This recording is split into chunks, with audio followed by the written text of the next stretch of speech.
ஒரு ஊர்ல 4 நண்பர்கள் இருந்தாங்க. 4 பேரும் சோம்பேறிகள். 4 பேருக்கும் எந்த வேலையும் செய்யறதுக்கு உடம்பு வளையறதில்ல. இருந்தாலும் சோம்பேறித்தனத்துல ஒருத்தருக்கு ஒருத்தர் கொஞ்சம் வித்தியாசம் உண்டு. அதுக்கு தகுந்த மாதிரி அவங்களுக்கு பேர் அமைஞ்சு போச்சு. ஒருத்தன் கால் சோம்பேறி, இன்னொருத்தன் அரை சோம்பேறி, அடுத்தவன் முக்கால் சோம்பேறி, கடைசி ஆளு முழு சோம்பேறி. இவங்க 4 பேரும் நண்பர்கள்.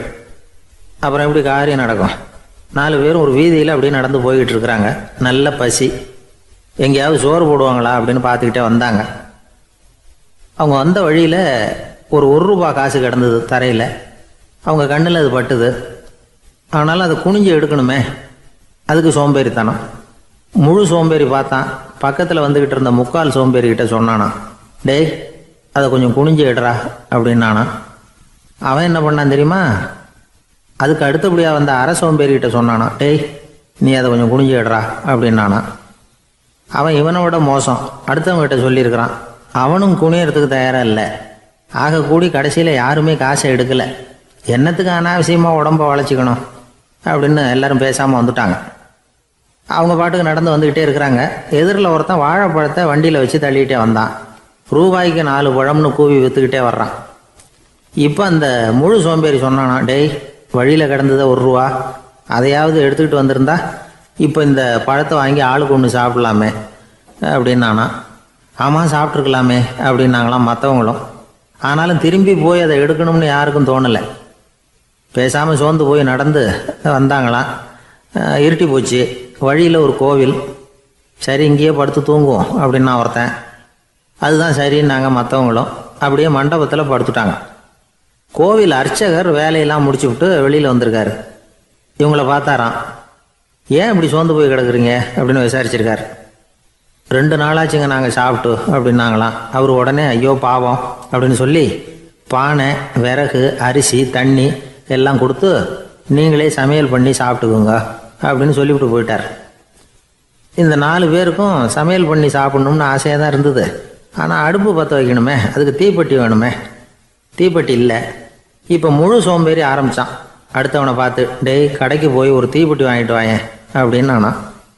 அவன் வழக்கம் போல் அடுத்தவங்ககிட்ட சொல்லியிருக்கான். அவன் அதுக்கு அடுத்தவங்ககிட்ட சொல்லியிருக்கிறான். கடைசியாக கால் சோம்பேறிக்கிட்ட வந்து சேர்ந்தது. அவனும் அது நம்மால் முடியாது அப்படின்னு பேசாமல் இருந்துட்டான். இப்போ தீப்பெட்டி வேணுமே, அதுக்கு என்ன பண்ணுறது? அவங்களுக்குள்ளே பேசி ஒரு முடிவுக்கு வந்தாங்களாம். அதாவது யார் முதல்ல வாயை திறந்து பேசுகிறாங்களோ அவங்க தான் தீப்பெட்டி வாங்கிறதுக்கு போகணும் அப்படின்னு. அவ்வளவுதான். உடனே 4 பேரும் வாயை கெட்டியாக மூடிக்கிட்டு படுத்துக்கிட்டாங்க. அவங்க சமையல் பண்ணி சாப்பிட்டாங்களா என்ன அப்படிங்கிறது அர்ச்சகருக்கு தெரியல. சரி பார்த்துட்டு வரலாமேன்னு வந்தார். வந்து பார்க்குறாரு, இவங்க 4 பேரும் அசையாமல் படுத்து கிடக்குறாங்க.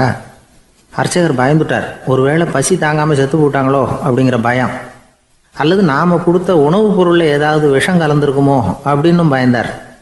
அப்படின்னா நம்ம மேலே பழி வந்துருமே அப்படின்னு நினச்சி நடுங்க ஆரம்பிச்சிட்டார். அப்புறம் அவரும் ஒரு முடிவுக்கு வந்தாராம்.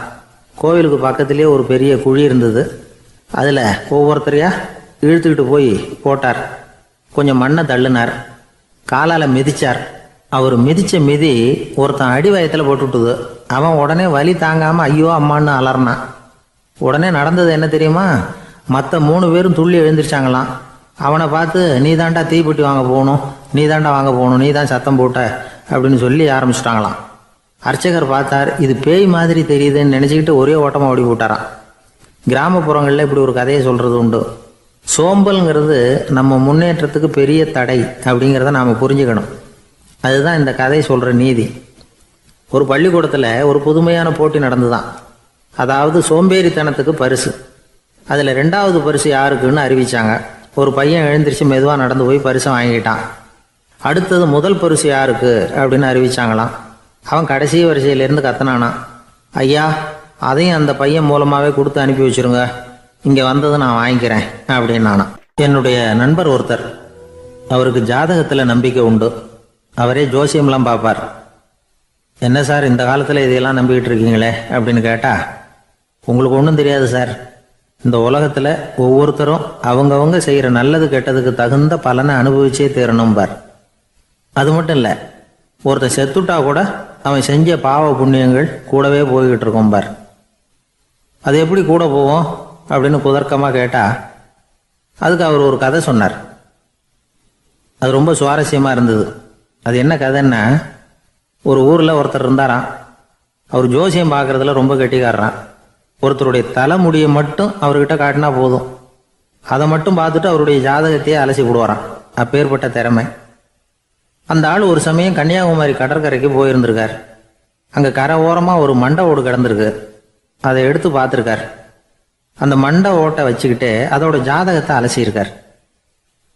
இந்த மண்டை ஓட்டுக்கு உரிய ஆசாமி வாழ்க்கையில் ரொம்ப கஷ்டப்பட்டிருக்கணும், நிறைய கஷ்டத்தை அனுபவிச்சிருக்கணும். அது தாங்க முடியாம தான் கடல்ல விழுந்து தற்கொலை பண்ணிட்டு இருக்கான் அப்படிங்கிறத அவர் கணிச்சுட்டார். இருந்தாலும் இந்த மண்டை ஓடு இன்னமும் அனுபவிக்க வேண்டியது பாக்கி இருக்கு அப்படிங்கிறத அவர் உணர்ந்தாராம்.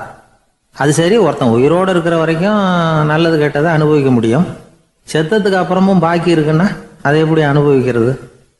இந்த மண்டை ஓட்டுக்கு இன்னும் கொஞ்சம் பாக்கி இருக்குங்கிறது அவருக்கு புரிஞ்சதே தவிர அதோட அர்த்தம் என்னங்கிறது சரியா விளங்கலை. சரி, இதை இன்னும் கொஞ்சம் விவரமா ஆராய்ச்சி பண்ணுவோம் அப்படின்னு நினைச்சுக்கிட்டு அதை தன்னுடைய வீட்டுக்கு எடுத்துட்டு போயிட்டார். அந்த மண்டை ஓட்டை ஒரு பெட்டியில வச்சு பூட்டினார். தன்னுடைய தனி அறையில அதை பத்திரமா வச்சுக்கிட்டார். தினமும் ராத்திரி ஆனதும் தன்னுடைய மனைவியை பார்த்து, நீ போய் பூஜை அறையில தனியா படுத்துக்க அப்படின்னு சொல்லிவிட்டு தினம் ராத்திரி 12 மணிக்கு பெட்டியை திறந்து அவர் பார்ப்பார்.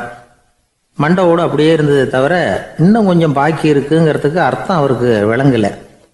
அந்த மண்டை ஓட்டுக்கு இன்னும் என்ன பாக்கி இருக்க போகுது? எப்படியோ ஒரு 10 நாள் போச்சு. அந்த வீட்டம்மாவுக்கு சந்தேகம் வந்துட்டுது. நம்ம வீட்டுக்காரரு நம்மளை தனியா ஏன் தூங்க சொல்றார் அப்படிங்கிற சந்தேகம். உடனே பக்கத்து வீட்டு அம்மா கிட்ட விஷயத்த சொல்லியிருக்கிறாங்க. அந்த அம்மா உடனே, நீ கவலைப்படாத, நான் கண்டுபிடிச்சி சொல்றேன் அப்படின்னு சொல்லிவிட்டாங்களாம். அன்னைக்கு ராத்திரியே ஜன்னல் வழியா எட்டி பார்த்துருக்குறாங்க. இந்த ஆள் மண்டை ஓட்டை கையில வச்சுக்கிட்டு அது திருப்பி திருப்பி பார்த்துக்கிட்டு இருக்கிறான். அதை பார்த்துட்டாங்க. மறுநாள் காலையில அவரோட மனைவியை பார்த்தாங்க. ஏம்மா, உன் வீட்டுக்காரருக்கு நீ முதல் மனைவியா 2வது மனைவியா அப்படின்னு கேட்டாங்களாம். எனக்கு தெரிஞ்ச வரைக்கும் நான் ஒருத்தி தான் அவருடைய மனைவி அப்படின்னாங்களாம் அவங்க. அப்படி இல்லை, நீ அவருக்கு 2வது மனைவி.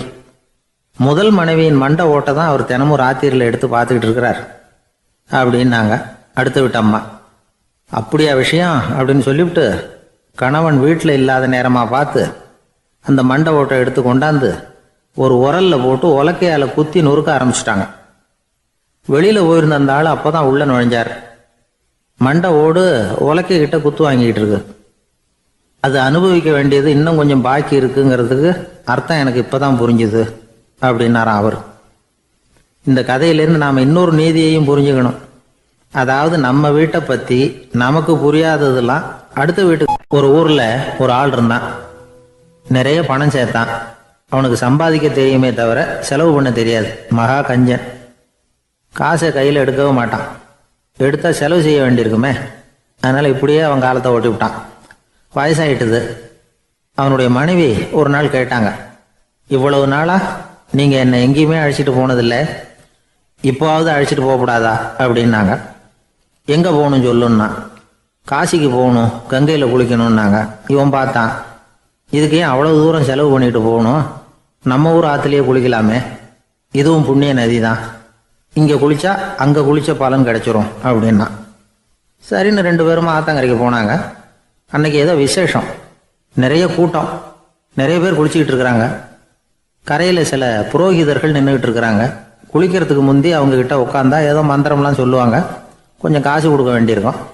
அதனால இவன் என்ன பண்ணான், ஆத்தங்கரையிலேயே கொஞ்சம் தூரம் போனான். ஊரை விட்டு தள்ளி வந்துட்டான். அங்கே யாருமே இல்லை. அப்பாடான்னு சந்தோஷப்பட்டான். குளிக்கலாம்னு புறப்பட்டான். இந்த நேரம் கடவுள் பார்த்தார், இந்த கஞ்சனுக்கு ஏதாவது புத்தி போகட்டணும் அப்படின்னு நினைச்சார். உடனே ஒரு புரோகிதர் மாதிரி உருவத்தை மாத்திக்கிட்டு அந்த ஆள் முன்னாடி வந்து நின்னார். அவனுக்கு அதிர்ச்சி. இங்க யாருமே இருக்க மாட்டாங்கன்னு நினைச்சா இங்கேயுமே ஒரு ஆள் வந்துட்டாரு, என்ன பண்றதுன்னு யோசனை பண்ணான். புரோகிதர் உருவத்தில் இருந்த கடவுள் சொன்னார், இதை பாருங்க, இன்னைக்கு விசேஷ நாள், நீராடுறதுக்கு முன்னாடி சுயகல்பம் பண்ணிக்கிறது ரொம்ப நல்லது அப்படின்னார். என்கிட்ட பணம் எதுவும் இல்லையேன்னா. பரவாயில்ல, அப்புறமா கொடுங்க, வாங்கிக்கிறேன். ஆனால் ஒன்று, எவ்வளவு கொடுப்பீங்கிறத மட்டும் இப்போவே சொல்லி கொடுங்க அப்படின்னார். இவன் ரொம்ப யோசனை பண்ணான். ஒரு 10 பைசா தரேன் அப்படின்னா. சரின்னு ஒத்துக்கிட்டு எல்லா கிரியைகளையும் அவர் செஞ்சார். அதுக்கப்புறம் கணவனும் மனைவியும் ஆற்றுல குளிச்சாங்க. அவர் போயிட்டார். கொஞ்ச நாள் கழிச்சு அவன் வீட்டுக்கு வந்தார் கடனை வசூல் பண்ணுறதுக்கு. வாசலில் நின்றுக்கிட்டு இருந்த அவன் மனைவி இவரை பார்த்ததும் தயங்க ஆரம்பித்தாங்க. அந்த அம்மா கிட்ட விஷயத்த சொன்னார். அந்த அம்மா ஓடி போய் உள்ளே இருக்கிற தன்னுடைய கணவர்கிட்ட சொன்னாங்க. அவன் யோசனை பண்ணான், இப்போ வெளியில் போனால் அவனுக்கு 10 காசு கொடுக்க வேண்டியிருக்கும், அதனால் எனக்கு காய்ச்சல்னு அந்த ஆளுகிட்ட சொல்லிவிடு, இன்னொரு சந்தர்ப்பத்தில் என்னை வந்து பார்க்க சொல்லு அப்படின்னா. அந்த அம்மா போய் சொன்னாங்க. அப்படிங்களா, அப்படின்னா அவரை நான் உடனே போய் பார்க்கணுமே அப்படின்னு உள்ளே நுழைய ஆரம்பித்தார்.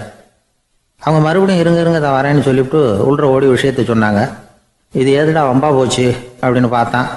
மனைவியை கிட்டத்தில் கூப்பிட்டான். இதோ பாரு, ஜன்னி கண்டு நான் இறந்து போயிட்டதா சொல்லிவிடு அப்படின்னா சொன்னாங்க. புரோகிதர் பார்த்தார். அப்படின்னா ஒரு வழியாக இருந்து அவருடைய இறுதி சடங்குகளையும் நானே முடிச்சுட்டு போயிடுறேன் அப்படின்னார். உள்ளே இருந்தவன் யோசனை பண்ணான், அந்த ஆள் என்னை விடமாட்டான் போல இருக்கு, அதனால் ஒரு சவப்பெட்டியில் என்னை வச்சு தூக்கிக்கிட்டு மயானத்துக்கு போங்க பார்த்துக்கலாம் அப்படின்னா. புரோகிதரும் விடுற மாதிரி இல்லை, கூடவே நடந்து போயிட்டு இருக்கிறார். அங்கே இறக்கி சடங்குகளை முடிச்சுட்டு தீ வைக்கிற நேரம் பொட்டிக்குள்ளே இருந்த நம்ம ஆள் அலறி அடிச்சுட்டு வெளியில் ஓடி வந்தான். புரோகிதர் உருவத்தில் இருந்த கடவுள் சிரிச்சார், தன்னுடைய சுய உருவத்தை காட்டினார். அதுக்கப்புறம் அவனை கூப்பிட்டு, இதை பாருப்பா, ஏன் இப்படி அல்லாடுற, ஏதாவது வர வேணும்னா கேள் தரேன் அப்படின்னார். அவன் யோசனை பண்ணான். பகவானே, ஒரே ஒரு வரம் தான் உங்ககிட்ட கேட்கணும்னா. என்ன வேணும் கேளுன்னார். அந்த 10 பைசா தட்சணையை தள்ளுபடி பண்ணா போதும் அப்படின்னா. கடவுளும் சரின்னு சொல்லிட்டு போயிட்டார். இப்படி ஒரு கதையை சுவாமி சிவானந்தர் சொல்லியிருக்கிறார். செல்வந்தர்கள் பல பேர் இப்படித்தான் இருக்கிறாங்க. தாங்களும் அனுபவிக்க மாட்டாங்க, அடுத்தவங்களுக்கும் கொடுக்க மாட்டாங்க. இது மாதிரியான கஞ்சர்களுக்கு இந்த உலகம் இல்லை, அந்த உலகம் இல்லைங்கிறார் அவர். இந்த கதையில கடவுள் கடன் வசூலுக்கு வந்தது மாதிரி நம்ம ஊர் ஆள் ஒருத்தன் இன்னொருத்தர்கிட்ட 10 பைசா கடன் கொடுத்துட்டான். திருப்பி வாங்கறதுக்கு நடையா நடக்கிறான். கடைசியா கேட்டான், நீ எப்பதான் கடனை திருப்பி தரப்போற, அதை முடிவா சொல்லுன்னா. வர்ற வியாழக்கிழமை கண்டிப்பா கொடுத்துருவேன் அப்படின்னானா அவன். அன்னைக்கு நான் ஊர்ல இருக்க மாட்டேனே அப்படின்னானா இவன். அதனால என்ன, நானும் தான் அன்னைக்கு ஊர்ல இருக்க மாட்டேன் அப்படின்னானா. ஒரு ஊர்ல ஒரு இளைஞன் இருந்தான். ஒரு நாள் அவன் ஒரு குருவை தேடிட்டு புறப்பட்டான். ஊரை விட்டு வெளியில போனான். போகிற வழியில் ஒரு காடு. அந்த காட்டில் ஒரு மரத்தடியில் ஒரு பெரியவர் உட்காந்துருக்கிறார். அமைதியாக மௌனமாக அவர் அமர்ந்திருக்கிறார். இந்த பெரியவரை விசாரிக்கலாம், குருவை தேடி கண்டுபிடிக்கிறதுக்கு இவர் ஏதாவது ஒரு வழி சொல்லி கொடுப்பார் அப்படின்னு நினச்சிக்கிட்டு அவர் நெருங்கினான்.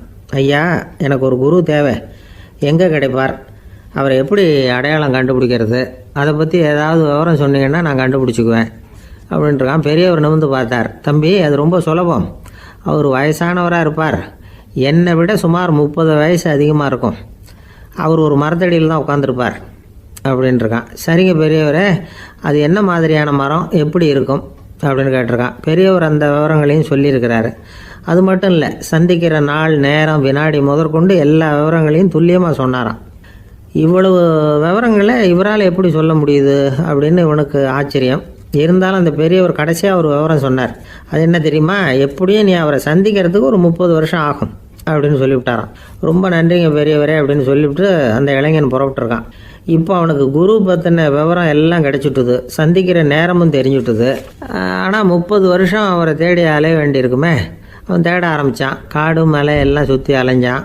பல வருஷங்கள் தேடினான். அழுத்து போயிட்டான். கடைசியில் அவனுக்கும் வயசாகிட்டுது. கடைசியில் தன்னுடைய சொந்த ஊருக்கே திரும்பி போய்கிட்டு இருந்தான். அங்கே ஒரு மரத்தடியில் அவன் தேடிக்கிட்டு இருந்த குருநாதர் கிடைச்சார். யார் அவருன்னா, 30 வருஷத்துக்கு முன்னாடி வழி சொல்லி கொடுத்தாருல அதே பெரியவர். அவருக்கு இப்போ 30 வயசு அதிகமாக இருந்தது. அதே மரம். அன்னைக்கு பெரியவர் சொன்ன அடையாளம் இப்போ பொருத்தமாக இருந்தது. இப்போ அந்த பெரியவர் சொன்னார், சரியாக வந்து சேர்ந்துட்டேன், வா, உனக்காக தான் நான் இவ்வளவு காலமும் காத்துக்கிட்டு இருந்தேன் அப்படின்னாரான். என்ன சொல்கிறீங்கன்றிருக்கான். 30 வருஷத்துக்கு முன்னாடி என்கிட்ட வந்தியே, அப்போவே என் காலம் வந்து முடிஞ்சு போயிருந்தது. அப்போவே என்ன உனக்கு அடையாளம் தெரியல, அதனால் இவ்வளவு காலம் உனக்காக காத்துட்ருக்கும்படி ஆயிட்டுது அப்படின்னாராம். ஐயா, அப்போவே நீங்கள் சொல்லியிருக்கலாமே, இதுதான் 30 வருஷம் கழித்து நீ சந்திக்க போகிற இடம், நான் தான் உன்னுடைய குரு அப்படின்னு சொல்லியிருக்கலாமே அப்படின்ட்டுருக்கான். அந்த பெரியவர் சிரிச்சுக்கிட்டே இதுக்கு பதில் சொன்னாராம். நான் எவ்வளவோ விவரமாக தான் சொன்னேன், நீ சரியாக புரிஞ்சிக்கல. காரணம், அப்போ நீ போதுமான அளவுக்கு பக்குவம் பெற்றிருக்கவில்லை. அதனால் புரியும் சக்தி இல்லாமல் போயிட்டுதப்போ 30 ஆண்டு காலம் நீ அலைஞ்சி தெரிஞ்சிருக்கிற. அது காரணமாக இப்போ உனக்கு அந்த பக்குவம் வந்துட்டுது அதனால தான் அடையாளம் காண முடிஞ்சது, நானே உன்னுடைய குரு அப்படின்னாராம். இதுலேருந்து என்ன தெரியுதுன்னா, ஆன்மீகத்தில் மாணவனாக சேர்றதுக்கு கூட ஒரு பக்குவத்தன்மை தேவைப்படுது. ஒரு பெரிய ஞானி, அவர்கிட்ட சீடனாக இருக்க ஒருத்தன் வந்தான், எதிரில் நின்னா. ஞானி அவனை வெகு நேரம் உற்று பார்த்தார். அப்புறம் சொன்னார், சீடனாக இருக்கிறது ரொம்ப சிரமம்னார். நான் தயாராக இருக்கிறேன்னா. அது இன்னமும் சிரமமாச்சே, இங்கே குருவாக இருக்கிறது மட்டுமே சுலபம் அப்படின்னாராம். அப்படின்னா நான் குருவாகவே ஆயிடுறேன் அப்படின்னானா. இது போலவே இந்த காலத்தில் கதை ஒன்று உண்டு. ஒரு பள்ளிக்கூடத்தில் வகுப்பு ஆசிரியர் மாணவனை திட்டிக்கிட்டு இருந்தார். டேய், நீ 100க்கு 10 மார்க்கு தான் வாங்கிட்டு இருக்க. இவ்வளவு மோசமாக நீ படித்தா கடைசியில் மாடு மேய்க்கிறது கூட லாய்க்கு இல்லாதவனா ஆகிடுவேன். அதுக்கப்புறம் என்ன செய்ய போகிறேன் அப்படின்னாராம். பையன் தலையை சொரிஞ்சிக்கிட்டே சொன்னானா, சார் அப்படின்னா ஒன்று செய்கிறேன் அப்படின்னானா. இவர் கேட்டிருக்கார், என்ன செய்ய போகிறேன்னு. வேற என்ன சார், உங்களை மாதிரி ஒரு ஆசிரியர் ஆகிடுறேன் அப்படின்னானா. காசியில் இருக்கிற கடவுள் காசி விஸ்வநாதர், அங்கே இருக்கிற தேவி காசி விசாலாட்சி. இவங்க 2 பேரும் ஒரு நாள் பேசிக்கிட்டு இருந்தப்போ கடவுள் சொன்னார், இந்த மனிதர்களை நாம் ரொம்பவும் நம்பிக்கையோடு தான் படைச்சிருக்கிறோம். இருந்தாலும் அவங்களுக்கு தான் நம்பிக்கை இல்லை, எதுலேயும் ஒரு உண்மையான நம்பிக்கை இல்லாமல் வாழ்ந்துக்கிட்டு இருக்கிறாங்க அப்படின்னார். என்ன அப்படி சொல்கிறீங்க? அதை பாருங்கள், எவ்வளவு பேர் காசியை தேடிட்டு கங்கையில் குளிச்சுக்கிட்டு இருக்கிறாங்க. அவங்களெலாம் நம்பிக்கை இல்லைன்னா இவ்வளவு தூரம் தேடிட்டு இங்கே குளிப்பாங்களா அப்படின்னு நாங்கள் தேவி. சரி, அதை சோதித்து பார்க்கலாம் அப்படின்னு 2 பேரும் முடிவு பண்ணிக்கிட்டாங்க. உடனே ஒரு திட்டம் போட்டாங்க. அது எப்படின்னா, நாம் 2 பேருமே பக்தர்கள் மாதிரி உருவத்தை மாற்றிக்கிட்டு கங்கை கரைக்கு போக வேண்டியது. நான் கங்கையில் இறங்கி குளிக்கிறேன். கொஞ்ச நேரத்தில் சுழலில் மாட்டிக்கிட்டது மாதிரி நடிக்கிறேன். நீ உடனே கரையிலிருந்து சத்தம் போடும், என்னோடய வீட்டுக்காரரை யாராவது காப்பாற்றுங்களேன்னு சத்தம் போடும். அதோடு இன்னொன்று சொல்லு, யாராவது ஒரு புண்ணிய ஆத்மா அவர்கிட்ட போய் அவருடைய முடியை பிடிச்சி இழுக்கணும். அப்படி ஒரு சாபம் இருக்குது எங்களுக்கு. புண்ணிய ஆத்மா, அதாவது எந்த பாவமும் செய்யாத இல்லாத ஒருத்தர் தான் அவரை காப்பாற்ற முடியும். அப்படிப்பட்டவங்க யாராவது வெள்ளத்தில் குதிச்சு என்னுடைய கணவரை காப்பாற்றுங்கோ அப்படின்னு நீ சத்தம் போடு, கூச்சல் போடு, என்ன நடக்குதுன்னு பார்க்கலாம் அப்படின்னார் கடவுள். சரின்னு சொல்லி 2 பேருமா சாதாரண பக்தர்கள் மாதிரி கங்கை கரைக்கு சேர்ந்தாங்க. அவர் இறங்கி குளித்தார். திட்டம் போட்டது மாதிரியே சுழலில் மாட்டிக்கிட்டது மாதிரி கத்துனார். கரையில் இருந்த அந்த அம்மா, ஐயோ என் கணவரை காப்பாற்றுங்களேன், யாராவது காப்பாற்றுங்களேன்னு கத்துனாங்க. பல பேர் ஓடி வந்தாங்க. உடனே இவங்க, பாவம் இல்லாத புண்ணிய ஆத்மா ஒருத்தரால் தான் என்னுடைய கணவர் காப்பாற்றப்படணுங்கிறது விதி, அப்படி ஒரு சாபம் இருக்குது, அதனால் புண்ணிய ஆத்மா யாராவது அவர்கிட்ட போய் அவர் முடியை பிடிச்சி தூக்கினா அவரை காப்பாற்றி விடலாம் அப்படின்னாங்க. இவங்க இப்படி சொன்னதும் எல்லாரும் திகைச்சு போய் நின்றுட்டாங்க. ஒவ்வொருத்தருக்கும் அவங்க செஞ்ச பாவம்லாம் ஒவ்வொன்றா ஞாபகத்துக்கு வர ஆரம்பிச்சுட்டுது. சரி, இதுக்கு நாம் லாயக்கு இல்லை அப்படின்னு சொல்லி ஒதுங்கி போக ஆரம்பிச்சிட்டாங்க எல்லாம். இந்த சமயத்தில் யாரோ ஒருத்தர் வேகமாக ஓடி வந்தார். ஆற்றுல குதிச்சார். அவர்கிட்ட போனார், முடியை பிடிச்சார், தூக்கினார், அவரை காப்பாற்றி கரைக்கு கொண்டுட்டு வந்துட்டார். அப்படி காப்பாற்றின அந்த ஆளை இவங்க 2 பேரும் தனியாக கூப்பிட்டுக்கிட்டு ஒரு மண்டபத்துக்கு வந்துட்டாங்க. விசாரிக்கிறாங்க. நீ யாரப்பா அப்படின்னு கேட்குறாங்க. ஏதும் தெரியாத மாதிரி. நான் இந்த ஊர் அன்ன சத்திரத்தில் வேலை செய்கிற ஒரு சமையல்காரன் அப்படிங்கிறார். நீ கங்கையில் குளிக்கிறது உண்டான்னு கேட்டிருக்காங்க. நான் இந்த ஊர்லேயே தான் இருக்கிறேன், இருந்தாலும் தினமும் கங்கையில் குளிக்கிறது இல்லை, எப்பாவது ஒரு நாள் அங்கே குளிப்பேன் அப்படின்னார். கங்கையில் மூழ்கி எழுந்திரிச்சா பாவமெல்லாம் தொலையும்னு சொல்கிறாங்க. அப்படி இருக்கிறப்போ அங்கே இன்றைக்கி கங்கையில் குளிச்சுக்கிட்டு இருக்கிறவங்கெல்லாம் தங்களை புண்ணிய ஆத்மாவாக நினைக்கல. கங்கையில் குளிக்காத நீ உன்னை புண்ணிய ஆத்மாவாக நினச்சி என்னை காப்பாற்ற வந்திருக்கிற, அது எப்படி அப்படின்னு கேட்டார். அதுக்கு அந்த ஆள் சொல்கிறான், கங்கையில் குதித்ததுக்கு அப்புறம் தானே உங்களை காப்பாற்ற போகிறோம். அப்படி குதிக்கும் பொழுது என்னுடைய பாவமெல்லாம் போயிருக்கும்ல, நான் புண்ணிய ஆத்மாவாக ஆயிருப்பேனே, அதனால தான் துணிஞ்சு உங்களை காப்பாற்றினேன் அப்படின்னா. கடவுளும் தேவியும் அவனுக்கு காட்சி கொடுத்தாங்களாம். இப்படி ஒரு கதை உண்டு. அதாவது கங்கையில் குளிச்சுக்கிட்டு இருக்கிறவங்களுக்கே தங்களுடைய பாவம் போகுங்கிற நம்பிக்கை பரிபூர்ணமாக இல்லை. குளிக்காத ஒருத்தனுக்கு அந்த நம்பிக்கை இருந்தது. அதனால் அவனால் கடவுளை பார்க்க முடிஞ்சது. கடவுளை நாமளும் பார்க்க முடியுமா முடியாதா அப்படிங்கிற குழப்பம்லாம் நமக்கு வேண்டியதில்லை. நம்பிக்கையோடு வாழணுங்கிற உண்மையை மட்டும் இந்த கதையிலேருந்து புரிஞ்சுக்கிட்டா போதும். ஏன்னா இந்த கதையை கேட்டுட்டு ஒரு நண்பன் குதர்க்கமாக ஒரு கேள்வி கேட்டான். ஏன் சார், கங்கையில் குளித்தா பாவம் போயிடும்னு சொல்கிறீங்களே, நான் எனக்கு வேண்டாத ஒருத்தனை அழைச்சிட்டு போய் கங்கையிலேயே தள்ளி விட்டுட்டு அதுக்கப்புறம் அங்கேயே முழுக்க போட்டுட்டு நான் செஞ்ச பாவத்தை அதுலேயே கழுவி விட்டுட்டு மறுபடியும் உங்ககிட்ட வந்துடுறேன்னு வச்சுக்கோங்க, நீங்கள் என்னை புண்ணிய ஆத்மான்னு ஏற்றுக்குவீங்களா அப்படிங்கிறான். ஆள் கொஞ்சம் அசந்தான் நம்மளே அங்கே அழைச்சிட்டு போனாலும் போயிடுவான். ஜவஹர்லால் நேரு பிரதமராக இருந்த சமயம் அவர் ஒரு தடவை சென்னைக்கு வந்திருக்கிறார். இங்கே சில முக்கிய நிகழ்ச்சிகளில் கலந்துக்கிறதுக்காக வந்திருந்தார். ஆளுநர் மாளிகையில் ஒரு நாள் ராத்திரி தங்கி மறுநாள் புதுடெல்லி புறப்படுறதாக ஏற்பாடு. நிகழ்ச்சியிலெல்லாம் முடிச்சுக்கிட்டு ஆளுநர் மாளிகையில் தங்கியிருக்கிறார். அன்றைக்கு இரவு படிக்கிறதுக்கு ஒரு முக்கியமான புத்தகம் அவருக்கு தேவைப்பட்டது. அந்த சமயத்தில் உலக அளவில் ஒரு முக்கியமான பொருளாதாரம் சம்பந்தமான ஒரு புத்தகம் வெளியாகி இருக்கிற விஷயம் அவருக்கு தெரியும். அந்த புத்தகம் மெட்ராஸுக்கு வந்திருக்குமா, அது இங்கே கிடைக்குமா அப்படின்னு விசாரிச்சிருக்கிறார் நேருஜி. அவர் இப்படி கேட்ட உடனே அங்கே இருந்தவங்கெல்லாம் ரொம்ப பரபரப்பாக செயல்பட ஆரம்பிச்சுட்டாங்க.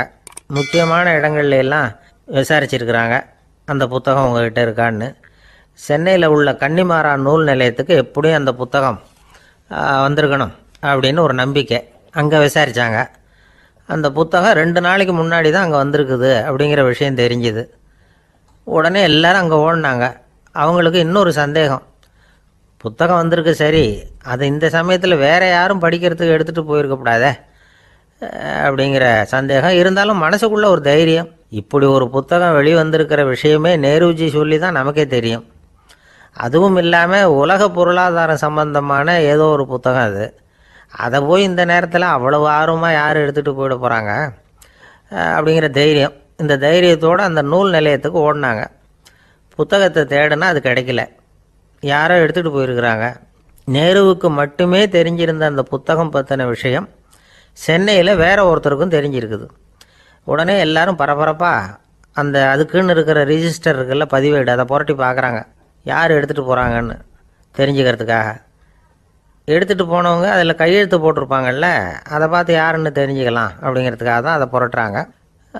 அதோ அந்த புத்தகத்தோட பேர் பக்கத்தில் அதை எடுத்துக்கிட்டு போனவங்க கையெழுத்து உத்து பார்க்குறாங்க எல்லாரும். அதில் போட்டிருக்குது பேர் CN அண்ணாதுரை அப்படின்னு எழுதியிருந்தது. அவர் தான் பேரறிஞர் அண்ணா. நேரு படிக்க விரும்பின ஒரு புத்தகத்தை அதே நேரம் படிக்க விரும்பின இன்னொரு தலைவர் இவர். படிக்கிறதுல அவருக்கு இருந்த ஆர்வத்தை நாம் தெரிஞ்சுக்கணும்னா அதுக்கு எவ்வளவோ சம்பவங்கள் இருக்குது. கடைசி காலத்தில் அவர் அடையாறு மருத்துவமனையில் படுத்திருக்கிறார். அவருக்கு ஒரு முக்கியமான அறுவை சிகிச்சை செய்ய வேண்டியிருக்குது அவசரமாக. அமெரிக்காவிலேருந்து டாக்டர் மில்லர் வந்திருக்கிறார். அவர்கிட்ட கேட்குறார், டாக்டர் நாளைக்கே அறுவை சிகிச்சை செய்ய போகிறீங்களா அப்படின்னு. ஆமாங்கிறார் டாக்டர் மில்லர். நாளைக்கு மறுநாள் செஞ்சுக்கிறேனே அப்படின்னாரான் அண்ணா. ஏன் ஏதாவது நாள் பார்க்குறீங்களான்னு கேட்டிருக்கார். இல்லை, ஒரு புத்தகத்தை படிச்சுக்கிட்டு இருக்கிறேன், அதை நாளைக்குள்ளே முடிச்சிருவேன், அதுக்கப்புறம் நான் இறந்தாலும் கவலை இல்லை அப்படின்னாரான் இவர். அவர் தான் அறிஞர் அண்ணா. சங்ககால நூல்கள்லேருந்து சமீபத்தில் வந்த நூல்கள் வரைக்கும் எல்லாம் அவர் படிச்சிருக்கிறார். ஒரு திருமண விழாவில் அவர் பேசும்பொழுது சொன்ன விஷயம் இது.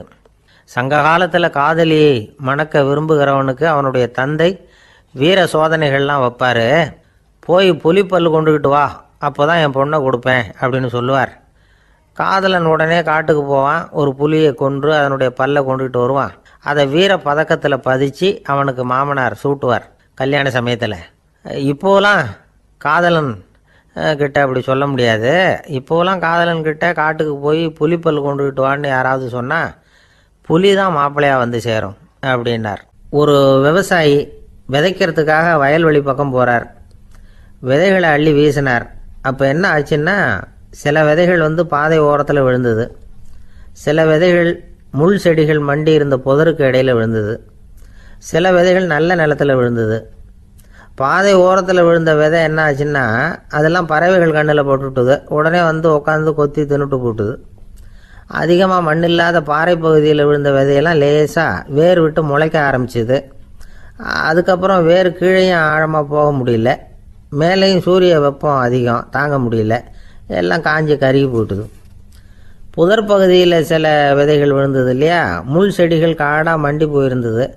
அதனால் முளைச்சி வர்ற செடிக்கு நெருக்கடி அதிகமாக போட்டுது, சரியாக வளர முடியல, விளைச்சலும் சரியா இல்லை. நல்ல நிலத்தில் விழுந்த விதைகள் மட்டும் நல்லா முளைச்சிது, நல்லா வளர்ந்தது, விளைச்சலும் பிரமாதமாக இருந்தது. இந்த கதையை சொல்லிவிட்டு கேட்க செவியுள்ளோர் கேட்கட்டும் அப்படிங்கிறார் இயேசு பெருமான். ஆமாம், இயேசு கடலில் நின்ற படகு ஒன்றில் உட்காந்துருக்கிறார். கடற்கரையில் ஏராளமான மக்கள் உட்காந்துருக்கிறாங்க. அந்த சமயத்தில் தான் இயேசு ஓமைகள் மூலமாக மக்களுக்கு பல உண்மைகளை சொல்லிகிட்டு இருக்கிறார். மக்கள் அந்த கதையை கேட்டுட்டு ஒன்றும் புரியாமல் முழிக்கிறாங்க. அதை கவனித்த இயேசு அந்த ஓமையை விளக்க ஆரம்பித்தார். இதில் அந்த விதைக்கிறவர் தான் இறைவன். அவருடைய வார்த்தைகளை விதைக்கிறார். அந்த வார்த்தைகளை கேட்கிற மக்கள் அந்த விழுந்த விதைகள் மாதிரி 4 வகையானவர்கள். சில பேர் பாதை ஓரத்தில் விழுந்த விதைகள் மாதிரி இறைவன் வார்த்தைகளை அவங்க கேட்குறாங்க. ஆனால் தீய எண்ணங்கள் செய்கைகள் மூலமாக விதைக்கப்பட்ட வார்த்தைகள் அழிஞ்சு போடுது. இறைவன் வார்த்தைகளை கேட்ட உடனே மகிழ்ந்து போய் உடனே சில பேர் அதை ஏற்றுக்கிறாங்க. இவங்கெல்லாம் அந்த பாறை பகுதியில் விழுந்த விதைகள் மாதிரி. அதனால் இவங்கெல்லாம் வேறு இல்லாதவங்க. கொஞ்ச காலத்துக்கு இறை வார்த்தைகளுக்கு கீழ்ப்படிந்து நடப்பாங்க. அதனால் ஏதாவது இடைஞ்சல் ஏற்பட்டால் உடனே தடுமாறுவாங்க. தங்கள்கிட்ட இருக்கிற நல்ல பண்புகளை விட்டுட்டு பாவ வழிகளுக்கு போயிடுவாங்க. முள் செடிகளுக்கு இடையில் விழுந்த விதைகள் மாதிரி உள்ளவங்க யாருன்னா, இவங்களுக்கு உலக கவலை உண்டு, செல்வத்தின் மீது மயக்கம் உடையவர்கள். உலக ஆசைகள் இவங்களுக்குள்ளே பூந்துடுறதுனால அங்கே இருக்கிற நல்ல பண்புகள் மறைஞ்சு போயிடுது. அதனால் அவங்களும் உபயோகம் இல்லாதவங்களாக ஆயிடுறாங்க. நல்ல மனிதர்கள் நல்ல நிலத்தில் விழுந்த விதைகளுக்கு ஒப்பானவர்கள். இவங்க இறை வார்த்தையை கேட்குறாங்க, அதை ஏற்றுக்கிறாங்க, அவங்களும் நல்லபடியாக வாழுறாங்க, அடுத்தவங்களுக்கும் உபயோகமாக இருப்பாங்க. இதுதான் இயேசு சொன்ன விளக்கம். நல்ல வார்த்தைகளை கேளுங்கள், நல்ல வார்த்தைகளை ஏற்றுக்கொள்ளுங்கள், அடுத்தவங்களுக்கு உபயோகமாக இருங்க. இதுதான் பெரியவங்கள்லாம் நமக்கு சொல்லுகிற உபதேசம். ஒரு அப்பா தன்னுடைய மகனுக்கு உபதேசம் பண்ணார். இதை பாருப்பா, நல்ல வார்த்தைகளை கேட்கணும், எப்போதுமே மகன் அப்பா பேச்சை கேட்கறது நல்லது அப்படின்னாராம். நீ ஏதாவது ஒரு தப்பு பண்ணால் என் தலையில் ஒரு முடி நரைச்சி வெள்ளையாக போடும்பா, நீ செய்கிற ஒவ்வொரு தப்புக்கும் என் தலையில் ஒவ்வொரு முடி வெள்ளையாயிடும் அப்படின்னாராம். பையன் யோசிச்சான், அப்பா இப்போ தான் எனக்கு புரியுது, தாத்தாவோட தலைமுடி பூராவும் வெள்ளையாக இருக்கிறதுக்கு என்ன காரணம்ங்கிறது எனக்கு இப்போ தான் புரியுது அப்படின்னானா. ஒரு ராஜா இருந்தார். நாடு பூராவும் நிறைய மரங்களை நட்டு வளர்க்கணுங்கிறது அவரோட ஆசை. தானே அதுக்கு முன்மாதிரியாக இருக்கணும்னு நினைச்சார். அரண்மனையை சுற்றி மரங்களை நட்டு வளர்த்தார். இதை பார்த்துட்டு ஜனங்களும் அவங்கவுங்க வீட்டை சுற்றி மரக்கன்றுகளை நட்டு வளர்த்தாங்க. கொஞ்ச காலத்தில் ஊர் பூரா பசுமையாக மாறிச்சு. எல்லாருக்கும் சந்தோஷமாக இருந்தது. இது ஒரு பக்கம் இருக்கட்டும். இப்போ நான் சொல்ல போகிற கதை வேற. அதாவது அந்த ராஜா ஒரு நாள் தன்னுடைய அரண்மனையை சுற்றி இருக்கிற விதவிதமான மரங்களை எல்லாம் போய் பார்த்தார். எப்படி இருக்கிறீங்க அப்படின்னு ஒவ்வொரு மரத்துக்கிட்டையும் விசாரிச்சாராம். எந்த மரமும் சந்தோஷமாக இருக்கிறதா தெரியல. அதுக்கும் மனசில் ஒரு குறை. முதல்ல ஆலமரத்துக்கிட்ட போனார். அது சொல்லிச்சு, மண்ணா, நான் நல்லா பெருசாக வளர்ந்துருக்கிறேன், அடர்த்தியாக இருக்கிறேன், கிளையெல்லாம் 4 பக்கமும் நல்லா படர்ந்து தான் இருக்குது, இருந்தாலும் எந்த பிரயோஜனமும் இருக்கிறதா தெரியல எனக்கு. என்னுடைய பழம்லாம் ரொம்ப சின்னதாக இருக்குது, என் கண்ணுக்கு சரியாக புறப்பட மாட்டேங்குது. நான் இருக்கிற சைஸுக்கு என்னுடைய கிளையில் இருக்கிற பழம்லாம் எவ்வளவு பெருசாக இருக்கணும், அது இத்தினூண்டு இருக்கிறது எனக்கு பெரிய அவமானமாக இருக்குது. இப்படி இங்கே நின்றுக்கிட்டு இருக்கிறதே ரொம்ப கூச்சமாக இருக்குது. ஒரு நல்ல புயல் வந்ததுன்னா பேசாமல் சாஞ்சு விடலாமான்னு பார்க்குறேன் அப்படின்னு புலம்புது ஆலமரம். சரி இருக்கட்டும்னு நினச்சிக்கிட்டு ராஜா அடுத்தபடியாக ஒரு அத்தி மரத்துக்கிட்ட போனார். அதுவும் புலம்ப ஆரம்பிச்சுட்டுது. நான் கூட பெரிய மரம் தான், இல்லை இலையெல்லாம் அழகாக தான் இருக்குது, பழம் அழகாக இருக்குது, இருந்தாலும் உள்ள விஷயம் இல்லையே, அத்தி பழத்தை புட்டு பார்த்தா அத்தனையும் சொத்த அப்படின்னு பழமொழியே உண்டாயிட்டுதே, இப்படி ஒரு கெட்ட பேரோட நான் இருக்கணுமா அப்படின்னு புலம்புது அது. சரி இது இருக்கட்டும் அப்படின்னு சொல்லி அடுத்தபடியாக வேப்ப மரத்துக்கிட்ட போனார். அது தன்னுடைய வேதனையை வெளியிட்டது. எனக்கு எவ்வளவோ மருத்துவ குணங்கள்லாம் இருக்கிறதா சொல்லிக்கிறாங்க, இருந்தாலும் என்ன பிரயோஜனம், என்னுடைய பழத்தை மனிதர்கள் யாரும் விரும்பி சாப்பிட்றது இல்லையே அப்படின்னுது. ராஜா அடுத்தாப்புல இருந்து ஒரு பனை மரத்துக்கிட்ட போனார். நான் நல்லா உயரமாக தான் வளர்ந்துருக்கிறேன், மற்ற மரங்கள்லாம் என்னை அண்ணாந்து தான் பார்க்கணும், இருந்தாலும் என்கிட்ட நிழலுக்காக யாரும் ஒதுங்கிறது இல்லையே அப்படின்னுது. என்ன இது, எல்லா மரமும் இப்படி திருப்தி இல்லாமல் இருந்துகிட்டு இருக்குதே அப்படின்னு நினச்சிக்கிட்டே ராஜா அடுத்தபடியாக அங்கே இருந்த ஒரு பைன் மரத்துக்கிட்ட போனார். அழகாக உயரமாக பசுமையாக தான் இருந்தது, ஆனால் பழமோ பூவோ கிடையாது. அதை நினச்சி அது வருத்தப்பட்டுக்கிட்டு இருக்குது. ஓக் மரம் அது ஒன்று நின்றுட்டு இருந்தது. அது என்ன சொல்லிச்சுன்னா, இலையுதிர் காலத்தில் என் மேலே இருக்கிற எல்லா இலைகளும் உதிர்ந்து போடுது, முடி கொட்டின மனிதர்கள் மாதிரி மொட்டையாக நான் நிற்க வேண்டி இருக்குது. என்ன வாழ்க்கை இது அப்படின்னு சொல்லி அழுத்துக்கிட்டது. சரி, புளிய மரம் என்ன சொல்லுது பார்ப்போம்னு அதுகிட்ட போனால், என்னுடைய நிழலில் யாருமே தங்க மாட்டாங்க, உடம்புக்கு சூடுன்னு ஒதுங்கி போயிடுவாங்க. அடிமரத்தை பார்த்தீங்கன்னா பட்டையெல்லாம் உறிஞ்சி பார்க்கறதுக்கே கேவலமாக இருப்பேன் அப்படின்னுது அது. முருங்கை மரம் என்ன சொல்லிச்சு தெரியுமா? என்னுடைய இலை காயெல்லாம் சாப்பிட்றவங்களுக்கு சத்து கொடுக்கறது வாசம்தான், ஆனால் என் உடம்புல சத்தே கிடையாது. கொஞ்சம் வேகமாக காற்று அடிச்சதுன்னா முறிஞ்சி விழுந்துடுறேன். என்ன வாழ்க்கை இது அப்படின்னு சொல்லி அது வருத்தப்பட்டது. ராஜா யோசனை பண்ணார். என்ன இது, மரங்கள் பூமியின் வரங்கள்னு சொல்கிறோம். மழை பெய்யறதுக்கு அதுதான் காரணம், பூமி செழிப்பாக இருக்கிறதுக்கும் அதுதான் காரணம், வீடு கட்டுறதுக்கு மரம், நாற்காலி செய்ய உபயோகப்படுத்துறதுக்கும் அதுதான் உபயோகப்படுது, மனுஷனுக்கு வேண்டிய ஆகாரங்களையும் கொடுக்குது. இப்படிலாம் இருந்தும் எல்லா மரமும் நிம்மதி இல்லாமல் இருந்துகிட்டு இருக்குதே அப்படின்னு நினைச்சார். அப்போ அங்கே இருந்த ஒரு மகிழ மரம் அவர் கண்ணில் பட்டுது. அந்த மரம் மட்டும் கொஞ்சம் நிம்மதியாக மகிழ்ச்சியாக இருக்கிறது மாதிரி தெரிஞ்சுது. உடனே ராஜா அதுகிட்ட போனார். உனக்கு மனசில் எதுவும் குறை இல்லையான்னு கேட்டார். இல்லை, நான் சந்தோஷமாக தான் இருக்கேன்னு அந்த மகிழ மரம். அப்படியான்னு ஆச்சரியமாக கேட்டார் ராஜா. ஆமாம் மன்னா, இந்த இடத்துல நீங்கள் ஒரு முருங்கை மரத்தையோ வேப்ப மரத்தையோ கூட நட்டிருக்கலாம். ஆனால் இந்த இடத்துல நடுறதுக்கு என்ன தேர்ந்தெடுத்துருக்குறீங்க, அதுவே எனக்கு பெருமை, அதுவே எனக்கு திருப்தி அப்படின்னு தான் மகிழ மரம். மகிழ மரம் சாதாரணமாக தான் இருக்கும், இளம் மஞ்சள் நிறத்தில் பூக்கள், அது காய்ந்தும் மனம் வீசும். மகிழ மரம் மாதிரி மன திருப்தியோடு வாழறதுக்கு நாம் கற்றுக்கணுமா. நாம் இந்த உலகத்தில் ஒரு நாயாவோ நரியாவோ கூட பிறந்திருக்கலாம், மனுஷனாக பிறந்திருக்கிறோம், அதுவே பெருமை தானே. இந்த நிறைவு தான் மகிழ்ச்சியின் ரகசியம். ஒரு பையன் அப்பா கிட்ட போய், அப்பா நீங்கள் இந்த உலகத்தில் ஒரு மனுஷனாக பிறந்தது என்னோட அதிர்ஷ்டம் நானா. ஏண்டா அப்படி சொல்கிறேன்னு இருக்கார் அப்பா.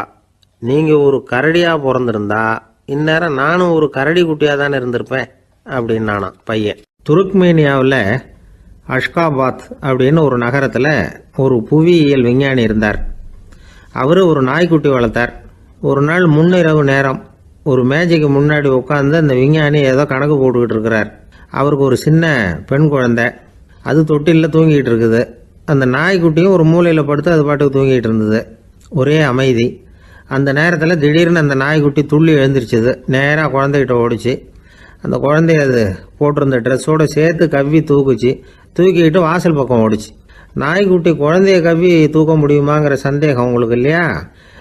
நீங்கள் நம்மூர் நாய்க்குட்டியவே பார்த்து பழக்கப்பட்டிருக்கீங்க, அதனால் நம்புறதுக்கு சிரமமாக இருக்கும். அந்த ஊரில் எல்லாம் அது ரொம்ப ஸ்ட்ராங்காக இருக்கும், ஒரு ஏதோ கண்ணுக்குட்டி மாதிரி இருக்கும்.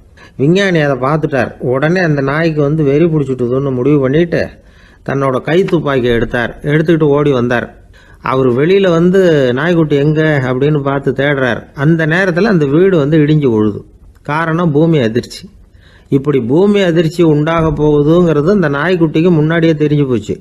அதுதான் குழந்தைய தூக்கிட்டு வெளியில் ஓடி வந்திருக்குது. அது மூலமாக அந்த குடும்பத்தையே காப்பாற்றி இருக்குது அந்த நாய்க்குட்டி. இந்த சம்பவம் நடக்கிறதுக்கு 3 நாளைக்கு முன்னாடியே சில பிராணிகளுக்கு இப்படி நடக்க போகுதுங்கிறது தெரிஞ்சிருக்குதான். ஆமாம், அந்த நகரத்தில் 3 நாளைக்கு முன்னாடியே பாம்பு, பல்லி இதெல்லாம் அது தங்கியிருந்த வலையை விட்டு வெளியில் ஓடி வந்துட்டுது. அதே மாதிரி அங்கே இருந்த புறாவெல்லாம் பறந்து போயிடுச்சான். இதே மாதிரி யுகோஸ்லோவியாவில் கூட ஒரு நகரம், அங்கே ஒரு நாள் ராத்திரி ஒரு மிருக காட்சி சாலையில் திடீர்னு ஒரு பெரிய கலவரம், கூச்சல், குழப்பம். அங்கே இருந்த கழுதை, புலி, யானை, பறவை எல்லாம் கண்ணாபின்னான்னு கத்த ஆரம்பிச்சுட்டுது. நீர் யானை அதுக்குன்னு போட்டிருந்த தடுப்பையே தாண்டி குதிச்சு வெளியில் வந்துட்டுதான். மறுநாள் தான் எல்லாருக்கும் விஷயம் புரிஞ்சுது. அடுத்த நாள் காலையில் அங்கே பூமி அதிர்ச்சி உண்டாயிட்டுது.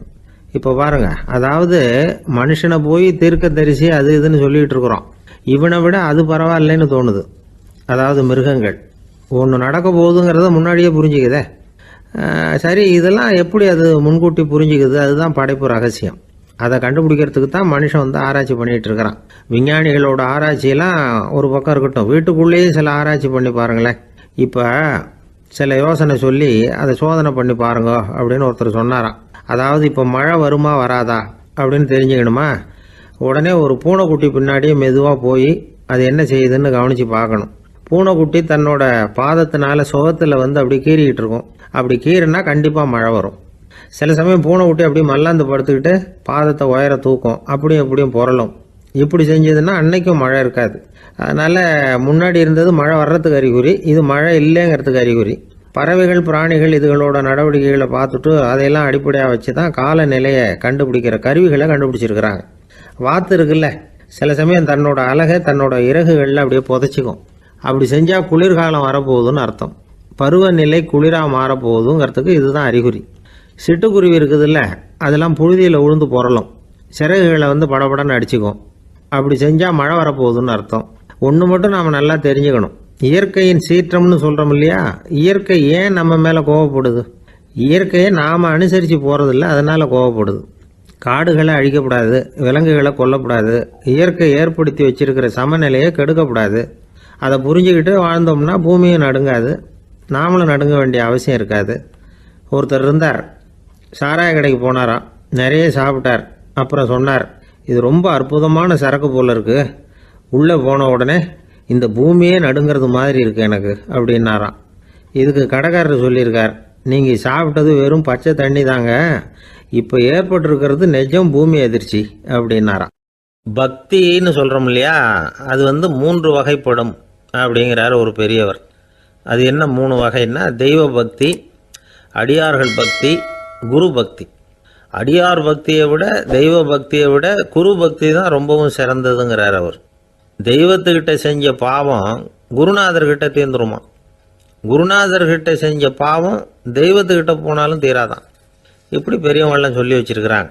ஒரு காடு, அங்கே அயோத தௌமியர் அப்படின்னு ஒரு தபோதனர், அவர் பல மாணவர்களை ஒன்றா சேர்த்து ஒரு குருகுலம் நடத்திக்கிட்டு இருக்கிறார். பல தரப்பட்டவங்க பல திறப்பட்டவங்க மாணவர்கள் அதில் சேர்ந்து படிச்சுக்கிட்டு இருக்கிறாங்க. பாஞ்சால ராஜகுமாரன் ஒருத்தனும் அந்த குருகுலத்தில் சேர்ந்து படிச்சுக்கிட்டு இருக்கிறான். அவன் பேர் ஆருணி. பெரிய இடத்து புள்ள, இருந்தாலும் படுப்பில் ரொம்ப கெட்டிக்காரனாக இருந்தான். அவன் தான் அங்கே முதல் மாணவன். ஒரு நாள் குருநாதர் அந்த அரசகுமாரனை கூப்பிட்டார்.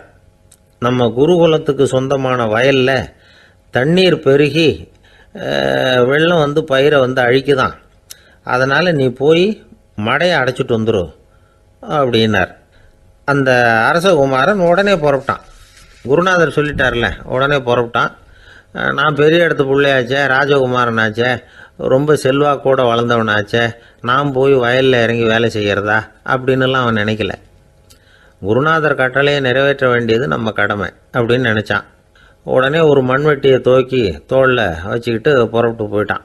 வயலுக்கு போனான். பார்த்தான், தண்ணி கரையை உடச்சிக்கிட்டு வயலுக்குள்ளே ஏகமாக பாஞ்சிக்கிட்டு இருக்குது. இவன் மண்வெட்டியால் களிமண்ணை புல்லோடு சேர்த்து புல் பத்த மாதிரி வெட்டி வெட்டி போட்டான். இருந்தாலும் மடையை அடைக்க முடியல. தண்ணி அதை மீறி வந்துக்கிட்டே இருக்குது. தண்ணி வேகமாக வயலுக்குள்ளே போய்கிட்டே இருக்குது. போடுற பத்தையெல்லாம் கரைஞ்சி கரைஞ்சி போயிட்டுருக்கு. இருந்தாலும் இவன் தன்னுடைய முயற்சியை கைவிடலை. வெட்டி வெட்டி போட்டுக்கிட்டே இருக்கிறான். காலையில் அங்கே போனவன் சாயந்தரம் வரைக்கும் இப்படி செஞ்சுக்கிட்டு இருக்கிறான். உடம்பும் மனசும் ரொம்பவும் சோர்ந்து போச்சு. இருந்தாலும் குருநாதர் இட்ட கட்டளையை நிறைவேற்றாமல் இருக்கிறோமேங்கிற ஒரு குறை அவனுக்கு இருக்குது. குரு கட்டளையை நிறைவேற்றாத நான் இன்னமும் இருக்கணுமா அப்படின்னு யோசனை பண்ண ஆரம்பிச்சிட்டான். என்ன செய்யலாம்னு பார்த்தான். நம்ம குருநாதர் இட்ட பணிக்காக இந்த உடம்பையே தியாகம் பண்ணலாம் அப்படின்னு முடிவு பண்ணான். தண்ணி பாயுதில்ல, அதுக்கு குறுக்க விழுந்து அப்படியே மடையை அடைச்சிக்கிட்டு அப்படியே படுத்துட்டான். இது மற்றவங்களுக்கு தெரியாது. அன்னைக்கு ராத்திரி ஒரு விளக்கு முன்னாடி உட்காந்து குருநாதர் பிள்ளைங்களுக்கு பாடம் சொல்லி கொடுத்துக்கிட்டு இருக்கிறார். முதல் வரிசையில் இருக்கக்கூடிய ராஜகுமாரனை காணலை. நம்ம ஆருணி எங்கே போனா அப்படின்னு சொல்லி மற்ற மாணவர்களை விசாரித்தார். இப்போ அவங்க சொன்னாங்க, சுவாமி, அவன் காலையில் வயலுக்கு மடையை அடைக்கிறதுக்காக போனான், நீங்கள் தான் போக சொன்னீங்க, இன்னும் திரும்பி வரல அப்படின்னு அவர் பையன். குருநாதர் உடனே ஒரு தீவெட்டி எடுத்துக்கிட்டு மாணவர்களை அழைச்சிக்கிட்டு வயலுக்கு போனார். அங்கே போய் பார்த்தா ஆளை காணும். ஆருணி ஆருணின்னு சொல்லி சத்தம் போட்டு கூப்பிட்டு பார்க்குறார். நான் இங்கே இருக்கேன் குருநாதா அப்படின்னு காலுக்கு அடியிலேருந்து ஒரு சத்தம் வருது. குனிஞ்சு பார்த்தா அவன் மடையில் படுத்துருக்கிறான். என்னப்பா இதுன்னார். காலையிலேருந்து இந்த மடையை அடைச்சி பார்த்தேன் சுவாமி, முடியல, அதனால் இப்படி குறுக்க படுத்துட்டேன். என்னை தாண்டறதுக்கு பயந்து போய் தண்ணியே தேங்கி நின்றுட்டுது அப்படின்னா. அவனுடைய குரு பக்தியையும் அவனை தாண்டறதுக்கு அஞ்சு நிற்கிற தண்ணி தேக்கத்தையும் பார்த்துட்டு எல்லாரும் ரொம்ப ஆச்சரியப்பட்டு போயிட்டாங்களாம். ஆருணி எழுந்திரிச்சு வா அப்படின்னு கூப்பிட்டாரான் குருநாதர்.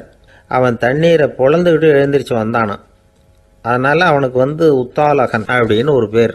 உத்தாலகன்னா தண்ணீரை பிளந்தவன் அர்த்தம். அந்த உத்தாலகன் மாதிரி இந்த காலத்து மாணவர்களுக்கும் குரு பக்தி வேணும் அப்படின்னு சொன்னோம் ஒரு பள்ளிக்கூடத்தில். உடனே நிறைய மாணவர்கள் எழுந்திரிச்சு நின்னாங்க. சார், நீங்கள் எங்களை இன்னமும் சரியாக புரிஞ்சுக்கலன்னு நினைக்கிறோம். அன்னைக்காவது ஒருத்தன் அப்படி இருந்தான். இன்னைக்கு ஏகப்பட்ட உத்தாலகர்கள் இருக்கிறோம். எங்கள் வாத்தியார் கட்டளை இட்டா இப்போவே அது மாதிரி வயலுக்கு போய் மடையில் குறுக்கப்படுத்துக்கிறதுக்கு இந்த வகுப்பில் உள்ள அத்தனை பேரும் தயாராக இருக்கிறோம் அப்படின்னாங்க. அப்படியா அப்படின்னு சொல்லி கேட்டோம் ரொம்ப சந்தோஷமாக. ஒருத்தன் ரொம்ப அடக்கமாக எழுந்திரிச்சான். அப்புறம் சொன்னான், ஆமாம் சார், வகுப்பில் இவர் நடத்துகிற பாடத்தை கேட்டுக்கிட்டு இருக்கிறத விட பேசாமல் போய் மடையில் படுத்துடுறது ஒன்றும் கஷ்டமான காரியமாக இருக்காது. அதனால தான் எல்லாரும் அங்கே போகிறேன்னு சொல்கிறோம் அப்படிங்கிறான். ஐயா, உங்கள் பேரை தொடர்ந்து தினம் கேட்டுக்கிட்டு இருக்கிறேன் அப்படின்னார் ஒருத்தர். தொடர்ந்து கேட்குறீங்களே, உங்களுக்கு காது வலிக்கலையா அப்படின்னு கேட்டோம். பேசுகிற உங்களுக்கே வாய் வலிக்கலை அப்படிங்கிறப்போ கேட்குற எங்களுக்கு எப்படி காது வலிக்கும் அப்படின்னார். நம்ம உடம்புல ஒரு அதிசயம் என்ன தெரியுமா? ரொம்ப நேரம் நாம் நடக்கிறோம்னு வச்சுக்கோங்க, கால் வலிக்கும். ரொம்ப நேரம் வேலை செஞ்சால் கை வலிக்கும், உடம்பு வலிக்கும். ரொம்ப நேரம் பார்த்துக்கிட்டே இருந்தால் கண்ணு வலிக்கும். ரொம்ப நேரம் பேசிக்கிட்டே இருந்தால் வாய் கூட வலிக்கும். ஆனால் ரொம்ப நேரம் கேட்டுக்கிட்டே இருக்கிறதுனால காது வலிக்கிறது இல்லை. அதனால் கேட்கறதுக்கு முக்கியத்துவம் கொடுத்தாங்க நம்ம பெரியவங்க. திருவள்ளுவர் தேவையில்லாமல் வார்த்தைகளை உபயோகப்படுத்த மாட்டார். ஒரு திருக்குறள்னு எடுத்துக்கிட்டாவே அதில் மொத்தம் 7 வார்த்தைகள், அவ்வளவுதான். அப்படி 7 வார்த்தைகள் மட்டுமே உள்ள ஒரு திருக்குறளில் வள்ளுவர் ஒரே வார்த்தையை 5 தடவை உபயோகப்படுத்தியிருக்கிறார், திரும்ப திரும்ப பயன்படுத்தியிருக்கிறார். அப்படின்னா அதை எந்த அளவுக்கு வலியுறுத்தி சொல்கிறார் அப்படிங்கிறத நாம் புரிஞ்சுக்கணும். அது என்ன குறள்? செல்வத்துள் செல்வம் செவிச்செல்வம், அச்செல்வம் செல்வத்துள் எல்லாம் தலை. செவிச்செல்வம்ங்கிறது அவ்வளவு முக்கியமானது. கற்றலின் கேட்டல் நன்று. அதிகம் கேட்கணுங்கிறதுக்காகத்தான் எவ்வளவு கேட்டாலும் காது வலிக்கிறது இல்லை. குறைச்சலாக பேசணும், அதிகமாக கேட்கணும். இன்னொரு விஷயம் கவனிங்க, நம்ம உடம்புல கண்ணுக்கு மூடி இருக்குது, எதையாவது நாம் பார்க்க விரும்பலைன்னா உடனே கண்ணை மூடிக்கலாம். நம்ம வாய்க்கு மூடி இருக்குது, பேச விருப்பம் இல்லையா, வாயை மூடிக்கலாம். மூக்குக்கு கூட மூடிக்கிற வசதி இருக்குது, எதையாவது முகர விருப்பம் இல்லையா, மூச்சை அடக்கிக்கலாம். ஆனால் பாருங்கள், காதுக்கு மூடி கிடையாது, அதை கையால் தான் மூட முடியும். யார் என்ன சொன்னாலும் அது நல்லதோ கெட்டதோ காதில் விழுந்துக்கிட்டு தான் இருக்கும். அறிவு தான் நல்ல விஷயங்களை எடுத்துக்கிட்டு கெட்ட விஷயங்களை விட்டுடணும். நல்ல கருத்துக்கள் நம்ம காதில் நிறைய விழுந்துக்கிட்டே இருக்கணும். அதை கேட்டு நாம் நல்லபடியாக வாழணுங்கிறது தான் படைப்பின் விருப்பம். ஆன்மீகவாதிகள் கூட ஒன்று சொல்லுவாங்க, அதாவது ஆன்மீக பாதையில் நீங்கள் முன்னேறணும்னா முதல்ல சிரவணம் செய்யணும்பாங்க. அதாவது பெரியவங்க சொல்கிற நல்ல கருத்துக்களை கேட்கணும் அப்படின்னு அதுக்கு அர்த்தம். அதனால் யார் நல்ல கருத்துக்களை சொன்னாலும் அதை காது கொடுத்து கேளுங்க. இவ்வளவு கருத்துக்களையும் நம்ம நேயர் ஒருத்தர்கிட்ட சொல்லிகிட்டு இருந்தோம். அவரும் சரி சரின்னு தலையாடிக்கிட்டே இருந்தார். அப்புறம் சொன்னார், நீங்கள் சொல்கிறது சரிதான் சார், காதுக்கு மூடி இல்லைங்கிறது ரொம்ப சரி. அதனால தான் உங்கள் தகவல் கூட நாங்கள் விரும்புகிறோமோ இல்லையோ தினம் காதில் விழுந்துக்கிட்டு இருக்குது அப்படின்னார். எங்களுக்கு ரொம்ப பெருமையாக இருந்தது. அப்படியா அப்படின்னோம். ஆனாலும் என்ன மாதிரி சில பேர் நீங்கள் தகவல் சொல்கிற சமயத்தில் காதில் மூடி இல்லையேன்னு சொல்லி கவலைப்படுறதில்ல சார் அப்படின்னார். ஏன்னு கேட்டோம். காதை மூடுறதுக்கு தானே வசதி இல்லை, ரேடியோவை மூடுறதுக்கு வசதி இருக்குதுல்ல, அதனால் டக்குன்னு அதை மூடி வச்சுருவோம் அப்படின்னார்.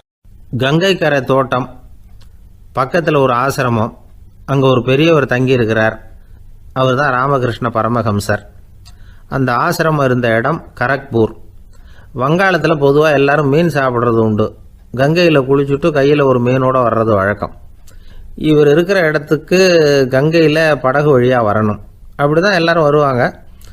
வர்றவங்கள ஒன்று கூட்டி ஆன்மீக விஷயங்களை பற்றி பேசிக்கிட்டு இருப்பார். ஒவ்வொரு நாள் ஒவ்வொருத்தர் நகரத்துக்கு போகணும், வரும்பொழுது மீன் கொண்டுகிட்டு வரணும். அதுக்கு ஒரு அட்டவணையே உண்டு ஆசிரமத்தில். அது பிரகாரம் ஒரு நாள் சுவாமி யோகானந்தர் படகில் போனார். படகை செலுத்தினவங்க ராமகிருஷ்ணரையும் சுவாமி யோகானந்தரையும் மற்றவங்களையும் பித்தர்கள் அப்படின்னு சொல்லி ஏளனமாக பேசினாங்க. அவங்க என்ன பைத்தியம் பிடிச்சவங்க அப்படிங்கிறது மாதிரி. சுவாமி யோகானந்தருக்கு ரொம்ப மென்மையான இதயம். இவங்க இப்படி கண்ணாபின்னான்னு பேசுகிறத பார்த்தா மீனை வாங்கிட்டு திரும்புகிறப்போ என்ன நடக்குமோ அப்படிங்கிற பயம் வேறு வந்துட்டுது அவருக்கு. அவ்வளவு மென்மையானவர். இதை தெரிஞ்சுக்கிட்ட ராமகிருஷ்ணர், யோகானந்தா இங்கே வா அப்படின்னு கூப்பிட்டார். இவர் கண்ணீரை தொடச்சிக்கிட்டே கிட்ட போனார். சொன்னார், ஐயா, படகு ஓட்டுறவங்க உங்களை பற்றி மோசமாக பேசுகிறாங்க. என்ன திட்டினா பரவாயில்ல, ஆனால் உங்களை அவங்க திட்டுறாங்க, அதை என்னால் தாங்கிக்க முடியல அப்படின்னார். இதை கேட்டதும் ராமகிருஷ்ணருக்கு கோபம் வந்துட்டு தான். என்னது, உன்னுடைய குருவை பற்றி அவங்க மோசமாக பேசும்பொழுது நீ சும்மா இருந்தியா, வெளியில் போ அப்படின்னு விட்டார். குரு நிந்தனை செய்கிறப்போ அதை கேட்டுக்கிட்டு சும்மா இருக்கலாமா? குரு நிந்தனையை கேட்டால் பாவம் இல்லையா? என்னை தூற்றும் போது அவங்க பாவம் செய்கிறாங்க, அதை கேட்டுக்கிட்டு நீ சும்மா இருந்தால் நீயும் பாவம் செய்கிற அப்படின்னாராம். அடுத்த நாள் சுவாமி நிரஞ்சனானந்தர் போக வேண்டிய நாள். இவர் படகுல போகும்பொழுதும் அதே மாதிரி நடந்துதான். அவங்க மோசமாக பேச ஆரம்பித்தாங்க, திட்ட ஆரம்பித்தாங்க. அப்படி கேலி பண்ண ஒருத்தனை இவர் என்ன பண்ணார், பலார்னு கன்னத்தில் அரைஞ்சிட்டார். இன்னொருத்தனை கங்கையில் தூக்கி எறியறதுக்கும் தயாராகிட்டார். அதுக்கப்புறம் அவங்க யாரும் வாயை திறக்கலை. மீன் வாங்கிட்டு வர்றப்பவும் படகுல ஒரே அமைதி, அவ்வளவு பயம் அவங்களுக்கு. ராமகிருஷ்ணர் கூப்பிட்டு விசாரித்தார் என்ன நடந்ததுன்னு. இவர் சொன்னார், அவர் யோகானந்தா போகும்பொழுது என்ன நடந்ததோ அப்படியே தான் இப்போவும் நடந்தது.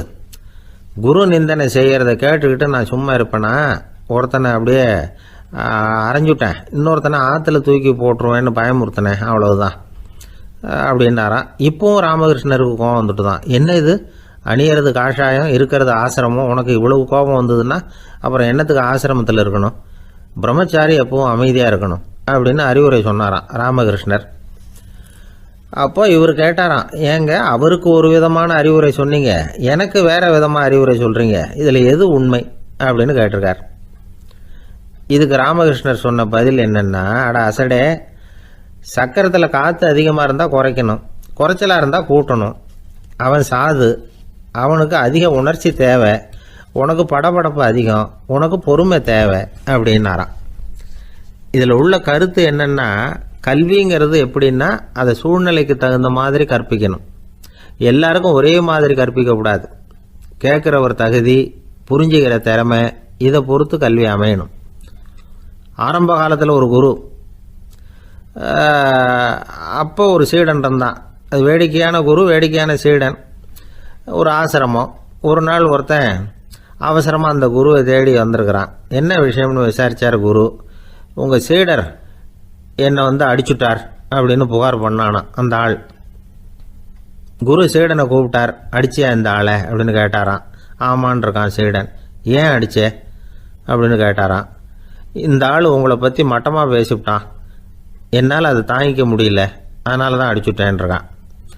அப்படி என்ன பேசினா அப்படின்னு கேட்டாராம். உன்னுடைய குருநாதர் இப்போல்லாம் அர்த்தமில்லாமல் பேச ஆரம்பிச்சுட்டார் அப்படின்னு சொல்லிவிட்டான், அதனால தான் அடிச்சுட்டேன் அப்படின்னு நானா. அதுக்காக அடித்தே அப்படின்னாராம். நான் அதுக்காக அடிக்கலை குருவே, இப்பெல்லாம் நீங்கள் அர்த்தம் இல்லாமல் பேசுகிறதாக அவன் சொல்கிறான், அப்படின்னா இதுவரைக்கும் நீங்கள் அர்த்தத்தோடு பேசினதாகத்தானே அர்த்தம், அது தப்பு தானே, அதனால தான் அடித்தேன் அப்படின்னானா.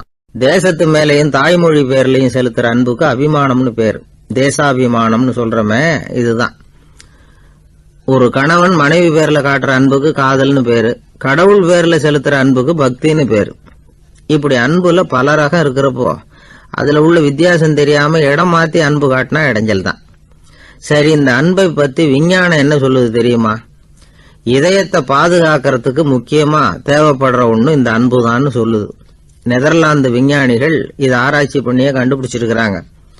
கொஞ்சம் முயல் குட்டிகளை 2 பிரிவா பிரிச்சாங்க. 2 குரூப்புக்கும் கொழுப்பு அதிகமா உள்ள ஆகாரத்தையே கொடுத்துக்கிட்டு வந்தாங்க. ஆனா ஒரு குரூப்புக்கு வெறுமன ஆகாரத்தை கொடுத்ததோட சரி, இன்னொரு குரூப் முயல்களுக்கு ஆகாரம் கொடுத்ததோட நிறுத்திக்கல. அதுக்கு முன்னாடி கூண்டுகளை திறந்து விட்டு முயல்களை கொஞ்ச நேரம் எடுத்து கொஞ்சி விட்டு அதுக்கப்புறமா ஆகாரம் கொடுத்தாராம் ஆராய்ச்சியாளர். இந்த குரூப்புக்கு இதய பாதிப்பு 60% குறைச்சலா இருந்துதான். சில நோயாளிகளுக்கு ஹார்ட் அட்டாக் வந்தாலும் அதை தாங்கிக்கிட்டு குணமாகிற சக்தி அதிகமா இருக்குது. இது எப்படின்னு ஆராய்ச்சி பண்ணி பார்த்துருக்கிறாங்க. அவங்கெல்லாம் மனைவி தன் பேர்ல ரொம்ப அன்பா இருக்கிறதாக நினைக்கிறவங்களா இருக்கிறாங்களாம். இதய நோயாளிகள் பல பேரை சந்திச்சு இதய நோய் ஏற்பட என்ன காரணம்னு கேட்டிருக்கிறாங்க. அவங்க சொன்ன காரணம்லாம் சாப்பாடு சம்பந்தமா இல்லையா, மனைவி அன்பா இல்ல, இப்படிப்பட்ட காரணத்தை தான் சொல்றாங்களாம். அதனால இதயத்தை பாதுகாக்கணும்னு நினைக்கிறவங்க அடுத்தவங்க அன்பா இருக்கிறது மாதிரி பாத்துக்குங்க, அதுதான் முக்கியம். ஒருத்தர் முகம் பூரா பிளாஸ்டரி போட்டுக்கிட்டு வந்தார். ரொம்ப கோபமா, என்னங்க ஆச்சுன்னு விசாரிச்சேன். எல்லாம் உங்களால தான் சார்னார். விவரமா சொல்லுங்களேன். என்ன உங்க தகவலை கேட்டுட்டு ஒரு பூனைக்குட்டியை கையில எடுத்தேன், அன்பா அதை தடவி கொடுக்கறதுக்காக. ஆனா அது முந்திக்கிட்டது, அது என் முகத்தை தடவி கொடுத்துட்டுது, முகம் பூரா நகை கீறல், அதுதான் இப்படி அப்படின்னார். ஒருத்தர் ரொம்ப அவசரமா போயிட்டு இருந்தார். எங்க சார் போறீங்கன்னு கேட்டோம். எனக்கு வேண்டியப்பட்ட ஒருத்தருக்கு குழந்தை பிறந்திருக்கிறதாக செய்தி வந்திருக்கு. அதுதான் ஆஸ்பத்திரிக்கு போயிட்டு இருக்கேன், பார்த்துட்டு வரலாம்னு அப்படின்னார். அப்படின்னா கொஞ்சம் இப்படி உட்காருங்க அப்படின்னோம். சில விவரம்லாம் சொல்கிறேன், கேட்டுக்கிட்டு போங்க அப்படின்னோம். உட்காந்தார். அப்புறம் சொல்ல ஆரம்பித்தோம். புதுசாக பிறந்திருக்கிற ஒரு குழந்தைய பார்க்க போகிறதுன்னா அது சாதாரண விஷயம் இல்லை. அதில் ரொம்பவும் கவனமாக நடந்துக்கணும். புது குழந்தைக்கு நோய் சுலபமாக தொற்றும். முக்கியமாக காற்று மூலமாக பரவுகிற நோய்கள் சுலபமாக வந்துடும். அதனால் நமக்கு உடம்பு சரியில்லைன்னா குழந்தைய விட்டு கொஞ்சம் தள்ளியே இருக்கிறது தான் நல்லது. பெரியவங்களை பொறுத்த வரைக்கும் சாதாரணமாக உள்ள ஒரு கிருமி கூட குழந்தைய பொறுத்த வரைக்கும் ரொம்ப மோசமான ஒரு கிருமியாக இருக்கும். சில வெளிநாடுகளில் எப்படி தெரியுமா, பிறந்த குழந்தை தூங்கிக்கிட்டு இருக்கிற ஒரு ரூமுக்கு போகணும்னா போகிறவங்க முகமூடி போட்டுக்கணும், காலணிகளை மாற்றிக்கணும், அவ்வளவு சுத்தமாக உள்ளே போய் பார்த்துட்டு வரணும். பொதுவாக சில ஆஸ்பத்திரிகளில் பார்த்தீங்கன்னா பார்வையாளர்கள் நேரத்தில் விசிட்டிங் ஹவர்ஸ் தாயை விட்டு குழந்தைய தனியாக பிரித்து வச்சுருவாங்க.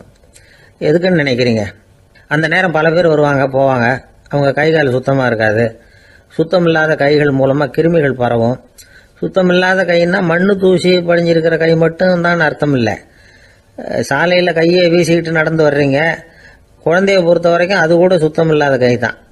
தாயை தவிர மற்றவங்க குழந்தைய தூக்காமல் பார்த்துக்கிறது நல்லது. தாய் கூட அளவோட கொஞ்சிறதோட நிறுத்திக்கணும். புதுசாக ஒரு குழந்தைய பெற்றிருக்கிற பொண்ணுக்கிட்ட மற்ற தாய்மார்கள் ஏதாவது சொல்லிக்கிட்டே இருப்பாங்க. குழந்தைய அப்படி வளர்க்கணும் இப்படி வளர்க்கணும் அப்படின்னு ஏதாவது அட்வைஸ் பண்ணிக்கிட்டே இருப்பாங்க. இப்படி ஓவராக அறிவுரை பண்ணுறது அந்த பொண்ணை குழப்பி விட்டுரும். அதனால் அப்படிலாம் பண்ணக்கூடாது. அந்த பெண்ணே ஏதாவது கேட்டால் கூட டாக்டர் சொல்ல வேண்டிய விவரங்களை எல்லாம் நாமே சொல்லிக்கிட்டு இருக்கக்கூடாது. புதுசாக பிறந்திருக்கிற குழந்தைய மட்டும்தான் இப்படி பார்க்கணும்னு இல்லை. ஒரு நோயாளி குழந்தைய பார்க்க போகிறதுனா கூட ரொம்ப எச்சரிக்கையாக தான் நடந்துக்கணும். ஒரு தின்பண்டமோ விளையாட்டு சாமானோ அந்த குழந்தைக்கு நாம் வாங்கிட்டு போகிறதா வச்சுக்குவோம். அதை நேராக கொண்டுகிட்டு போய் அந்த குழந்தைகிட்டே கொடுக்கக்கூடாது. அதோட அப்பா அம்மா கிட்ட ரகசியமாக கொடுக்கலாம். அவங்க முடிவு பண்ணட்டும் குழந்தைகிட்ட அதை கொடுக்கலாமா வேண்டாமாங்கிறத. அவங்களுக்கு தான் தெரியும் அதோட மனசும் உடம்பும். உங்கள் அக்கறையை காட்டுறதா நினச்சிக்கிட்டு குழந்தை வாயில் எதையும் கொண்டுட்டு போய் போடாதீங்க. போகிறப்போ உங்கள் வீட்டு குழந்தையும் அழைச்சிட்டு போகாதீங்க. இது நோயை வாங்கிட்டு வந்துடும், அல்லது புதுசாக ஒரு நோயை அதுகிட்ட கொடுத்துட்டு வந்துடும். என்னதான் உங்களுக்கு பழக்கமான குழந்தையா இருந்தால் கூட அதுக்கு விருப்பம் இல்லைன்னா பேசக்கூடாது. அங்கே போய் அவங்க பள்ளிக்கூடத்தை ஞாபகப்படுத்திட்டு இருக்கக்கூடாது. நோயில் இருக்கிறப்ப ஸ்கூலை பற்றி பேச அது விரும்பாது. ஆஸ்பத்திரியை விட்டு வெளியில் புறப்படுறப்போ குழந்தைகிட்ட சொல்லணும்னு அவசியம் இல்லை. அதோட அப்பா அம்மா கிட்ட சொல்லிவிட்டு புறப்பட்டா போதும், குழந்தை கோபிச்சிக்காது. சமூக சம்பிரதாயத்தை பற்றி அது கவலைப்படுறதில்லை. இப்படி எல்லா விவரமும் நம்ம எதிரில் உட்காந்துருந்தவங்க கிட்ட சொல்லி முடித்தோம். ரொம்ப நன்றி சார் அப்படின்னு சொல்லிவிட்டு அவர் புறப்பட்டார். குழந்தைங்க கொஞ்சம் வளர்கிற வரைக்கும் தான் நாம் எச்சரிக்கையாக இருக்கணும்னு இல்லை, வளர்ந்த பிறகு இன்னும் எச்சரிக்கையாக இருக்கணும். ஒரு பையன் பள்ளிக்கூடத்துலேருந்து திரும்பி வீட்டுக்கு வந்தான். முகம் பூரா நகத்தால் கீறி இருந்தது. அப்பா பார்த்து பயந்துட்டார். யாருடா உன்னை இப்படி பண்ணது அப்படின்னார். என் கூட படிக்கிற இன்னொரு பையன். நாளைக்கு உன் கூட பள்ளிக்கூடத்துக்கு வர்றேன், நீ எனக்கு அவனை அடையாளம் காட்ட முடியுமான்னார். அது ரொம்ப சுலபம் நான் பையன். எப்படின்னார் அப்பா. அவன் காதில் ஒன்றை கையோடு எடுத்துகிட்டு வந்திருக்கிறேன், இதோ என் பையில தான் வச்சுருக்கேன் அப்படிங்கிறான் அந்த பையன். அள்ள அள்ள குறையாதது அட்சய பாத்திரம், அது நமக்கு தெரியும், கேள்விப்பட்டிருக்கிறோம். ஆனால் போட போட நிரம்பாத ஒரு பாத்திரம் உண்டு. அது என்ன தெரியுமா? நம்மளில் பல பேர்கிட்ட அந்த பாத்திரம் உண்டு. அதுதான் பேராசை அப்படிங்கிற பாத்திரம். அதை நிறைவு செய்யவே முடியாது. பேராசையை பற்றி சுஃபி இலக்கியத்தில் ஒரு பிரபலமான கதை உண்டாம். அதை ஒரு பெரியவர் எடுத்து சொல்லியிருக்கிறார். ஒரு மன்னர் நகர்வலம் போயிட்டு இருக்கார். ஒரு பிச்சைக்காரன் மன்னர் எதிரில் வரான். பிச்சை போடுங்கிறான். என்னுடைய அமைதியை கெடுக்காதே போங்கிறார் மன்னர். அவன் சிரிக்கிறான். அரசே, உங்களுடைய அமைதி கெடக்கூடிய நிலையில் இருந்தா அதுக்கு பேர் அமைதியே கிடையாது அப்படின்னு நானா. எதிரில் நிற்கிறது வெறும் பிச்சைக்காரன் இல்லை, யோகி அப்படிங்கிறத மன்னர் புரிஞ்சுக்கிட்டார். துறவியே, உங்களுக்கு என்ன வேணும்னாலும் கேளுங்க, கொடுக்குறேன்னாராம். அந்த துறவி மறுபடியும் சிரிக்கிறார். அரசே, உங்களால் முடியாததையெல்லாம் கொடுக்க முடியும்னு சத்தியம் செய்யாதீங்க அப்படின்னார். மன்னருக்கு கோபம் வந்துட்டுது. என்ன இவர் இப்படி சொல்றாரு அப்படின்னு நினைச்சார். நகர் வலத்தை பாதியிலேயே நிறுத்தினார். வாங்க அரண்மனைக்குன்னார். துறவியை அழைச்சிக்கிட்டு அரண்மனைக்கு வந்துட்டார். துறவி தன்கிட்ட இருந்த பிச்சை பாத்திரத்தை நீட்டினார்.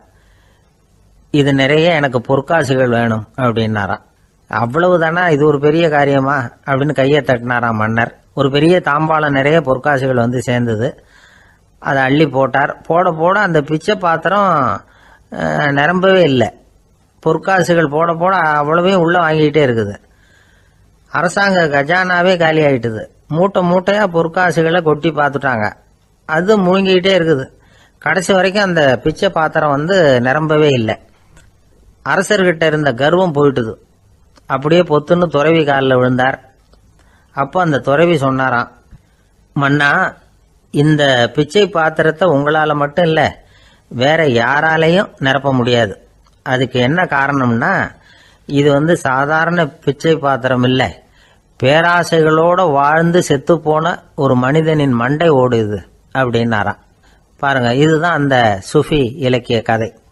செத்த பிறகும் நிறைவு இல்லைன்னா அது எப்பேற்பட்ட பேராசையா இருக்கும்னு யோசிச்சு பார்த்துங்க. நம்மளும் ஒருத்தர் கல்யாணம் பண்ணிக்க பொண்ணு பார்த்துக்கிட்டு இருந்தார். அழகு, அறிவு, படிப்பு எதுவும் தேவையில்லை, பணம் மட்டும் இருந்தா போதும் அப்படின்னு பார்க்குறவங்க கிட்ட எல்லாம் சொல்லி வச்சார். ரொம்ப நாளைக்கு அப்புறம் ஒரு பணக்காரர் கிடைச்சார். அவர் சொன்னார், இதை பாருங்க, எனக்கு 20 வயசுல ஒரு மகள், அவளை நீங்க கல்யாணம் பண்ணிக்கிட்டா 2 லட்சம் பணம் கொடுப்பேன். 25 வயசுல ஒரு பொண்ணு, அவளை கல்யாணம் பண்ணிக்கிட்டா 2.5 லட்சம் தருவேன். 30 வயசுல ஒரு பொண்ணு இருக்கா, அவளை கல்யாணம் பண்ணிக்கிட்டா 3 லட்சம் தருவேன். என்ன சொல்ற அப்படின்னாராம். இவன் கொஞ்ச நேரம் யோசிச்சு பார்த்துருக்கான்.